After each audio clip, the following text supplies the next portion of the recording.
Hello guys नमस्ते। आज पनि म तपाईहरुलाई अर्को ल्यापटप सम्बन्धी चिप लेभलको स्टेप डाउन सेक्सनको 3-5 आइसी भन्छ, स्टेप डाउन आइसी भन्छ। त्यसको बारेमा तपाईलाई हल्का लोजिक दिन गइरहेको छु। त्यसमा पनि त्यो 3-5 आइसी नपाउँदा अथवा 3-5 आइसी को ट्र्याक टुट्दाखेरि के गर्ने त्यसको लोजिक म दिन गइरहेको छु हैन। स्टेप डाउन सेक्सन भन्छ 3-5 भन्छ। 3-5 को बारेमा अब स्किमेटिक बारेमा हल्का बेसिक नलेज छ भने बुझिहाल्नु, छैन भने म त्यसको पनि स्टेप मेरो Max ID knowledge YouTube channel गएर हेर्नुस्। त्यहाँ तपाईलाई सबै डिटेलमा बेसिक क्यापेसिटर रजिस्टर डायोडदेखि लिएर स्टेप स्टेप म भन्दै गएको छु। त्यहाँनिर तपाईँ हेर्दै लाइक कमेन्ट सेयर सब्सक्राइब गर्दै जानुहोस् हैन। अनि बसी तपाईँ घरमै बसी चाहिँ इन्जिनियर बन्न सक्नुहुन्छ क्या, हाम्रो च्यानल गएर हेर्नु भने अब भिडियो हेर्नु भने हैन। आज म त्यसको सम्बन्ध तपाईँलाई भन्न गइरहेको छु है। यो अब स्टेप डाउन सेक्सनमा यो हैन एसआरको के छ भने यसले हाइफन 5271P बोर्ड हो यो है। यसको चाहिँ यहाँ पाटोमा देखाइदियो भाइ, यहाँले चाहिँ 2009 मोडलको रहेछ है। यहाँ चाहिँ यसको स्किमेटिक मैले निकालेको छु। यहाँनिर यसको 3-5 आइसी पनि निकालेको छु मैले यहाँ है। यसलाई भन्छ 3-5 आइसी कसरी हो कि होइन। यताबाट 3 भोल्ट छैन, 3 भोल्ट छ। ओपर गेट लोवर गेट मस्फेट, यतापट्टि भनेको 5 भोल्ट छ 5 भोल्ट। त्यसले गर्दाखेरि भनेको यसको कुन आइसी त यहाँ आइसीको नाम हेर्ने यहाँ आइएसएलको छ, आइएसएल 6237IRZ छ। ओके, यो आइसी हामीसँग थिएन, आइसी पनि थिएन, आइसीको बोर्ड पनि क्र्यास भएकोले गर्दाखेरि हामीले यसलाई चाहिँ के गर्यौँ भन्दाखेरि बक कन्भर्टर भन्छ यसलाई है। बक कन्भर्टर भन्छ यो चाहिँ भनेको बजारमा सबैले पाउँछ होइन। अब यसको दाम चाहिँ नभनौँ है, सस्तै पर्छ यो दुईवटा लगाएको छु, 3 भोल्ट र 5 भोल्ट लगाएको छु। कसरी लाउने भन्ने कुरा यहाँ मात्रै देखाएको छ यहाँ है। यहाँ इन यता इनको प्लस इनको माइनस होइन। आउट प्लस माइनस आउट छ होइन। ग्राउन्ड त एउटै हुन्छ, ग्राउन्ड कमन दिँदा भइहाल्यो। इन त ग्राउन्ड दिने पर्यो, आउट नदिए हुन्छ। किनभने हामीले आउट त अलरेडी ग्राउन्ड त यो बोर्डले पाएको हुन्छ नि त। हामीले इनमा चाहिँ माइनस प्लस दुइटै दिने है। आउटमा जुन दिँदा नि आउटमा चाहिँ के भन्छ भने अलरेडी ग्राउन्डले पाइसकेको हुन्छ बोर्डले। ओके, यहाँ घुमाउने हो सही, घुमाउने नाप्ने, यो घुमाउँदै जाने अनि बोल्ट नाप्ने कति बोल्ट आइन्छ। 3 बोल्ट 3 बोल्ट बनाउनु पर्यो। 3 को पनि चाहिँ हाफ बोल्ट बनाउँछ, हाफ कति बनाउने यसले घुमाएर बनाउनु मिल्छ। यसको अप्सन त्यो छ है। यसमा कुनै जम्पर हान्ने सिस्टम थियो, यसपछि घुमाउने सिस्टम छ है। मैले यो घुमाउने सिस्टमको हालेको छु, यहाँ पनि घुमाउने सिस्टम हाल्छु म। यहाँ टेबल हाल्छु, यो कसरी जोड्ने के जोड्ने यसको बारेमा चाहिँ तपाईँहरू डिटेलमा पढ्नुपर्ने हुन्छ होइन। अरू म भिडियो बनाउँछु, मेरो भिडियो चाहिँ लाइक कमेन्ट सेयर कसरी गर्ने भनेर कमेन्ट गर्नु भने म त्यसको पनि म तपाईँहरूलाई डिटेलमा दिएर दिन्छु। अहिले चाहिँ म त्यो भन्दिनँ होइन। ओपर गेट लोवर गेटको मस्फेट आइसी सबै निकाल्नु पऱ्यो होइन। यसलाई के चाहिन्छ त त्यसको लागि 19 भोल्ट यसलाई दिनु पऱ्यो। इनमा त 19 भोल्टै चाहियो होइन, 90 भोल्ट दिनु पऱ्यो। त्यस पछाडि आउट कहाँ दिने के हटाउनु पर्छ त्यो सबै कुरा चाहिँ त्यसको लागि चाहिँ म अलिकति अब सब्सक्राइब बढ्दै गयो भने राम्रै हुँदै गयो भने युट्युब च्यानल बनाउँदा म त्यो पनि भन्छु। यसको लागि चाहिँ अलिकति दिमाग बढी लाउनुपर्छ होइन। त्यति गएपछि 3-5 भन्छ, 3-5 भएपछि बोर्ड भन्छ। यो बनाएर मैले लगाएर देखाएको है तपाईँलाई। यस्तो पनि हुन्छ है अप्सन भनेर। यदि यो बोर्ड पड्क्यो, यहाँ 3-5 को ट्र्याक टुटो भनेको अवस्थामा गर्ने भनेको यो पक्राउनुपर्छ यसलाई होइन।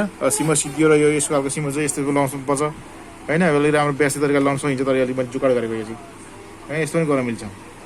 अर्को भनेको के छ, टोकन आइसी हुन्छ यसमा।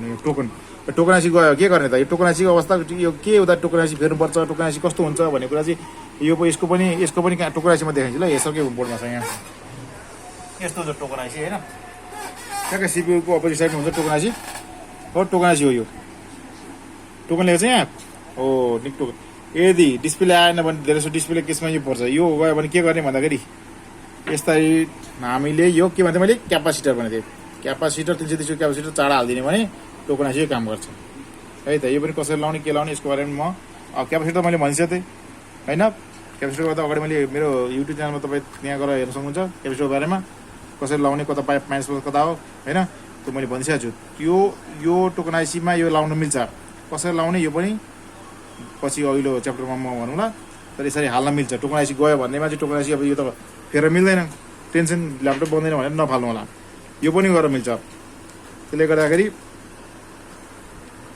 यस्ता म्याक्सिममले कसैले बोर्ड पड्केको जलेको छ भने पनि फाल्ने गर्नु हुन्छ तपाईँहरू। त्यस्तो होइन, बोर्ड जलेको छ भने पनि त्यसको अवस्थामा चाहिँ यसरी बक्कनमा लाएर गर्न सकिन्छ। अर्कै बोर्ड अझै काटेर बोर्डले 3-5 बनाएर भोल्टेज बनाएर दिन सकिन्छ। त्यो चाहिँ तरिका थाहा हुनु पऱ्यो कहाँबाट कहाँ आएको हुन्छ। हामीले त मेन त भनेको त आइसीलाई के छ, इन चाहियो, भिन चाहियो। भिन भनेको इनै हो, भोल्टेज इन भनेको चाहियो, त्यहाँ ग्राउन्ड चाहियो, अर्को भने के चाहियो त्यसलाई इनेबल गर्नलाई आईबाट आएको कमान्ड चाहियो। त्यति भएपछि के भन्छ आईसी एक्टिभ हुन्छ नि हो। त्यति भयो भने अर्को हामीले एक्स्ट्रा बोर्ड लगाएर पनि गर्न सकिन्छ है त। यस्ता पुरानो बोर्ड यस्ता बोर्डहरू चाहिँ बन्दैन भनेर फाल्ने होइन। हाम्रो Max IT knowledge YouTube channel हो, म अहिले अनलाइन कम्प्युटर दमकमा छु, तपाईँ यहाँ ल्याउन सक्नुहुन्छ है त। अर्को बोर्ड चाहिएको छ भने यो बोर्ड पनि हामीसँग एभाइलेबल छ। यसको पनि पार्ट नम्बर यहाँ, यो बोर्ड हामीसँग, यो बोर्ड पनि कस्टमरले छोडेको बोर्ड हामीले बनाएर यसलाई पनि बेचिरहेको छौँ। यो बोर्ड पनि हामीसँग एभाइलेबल छ। वरि पार्ट नम्बर काला चाहिँ भुसीबाट अलिकति आँखा कमजोर भएपछि पार्ट नम्बर कहाँ लुकिएको छ भन्ने कुरा पनि भ्याउँदैन। यो अहिले गइरहेको होइन, हामी यता चाहिँ कोर्स दिन्छौँ है त।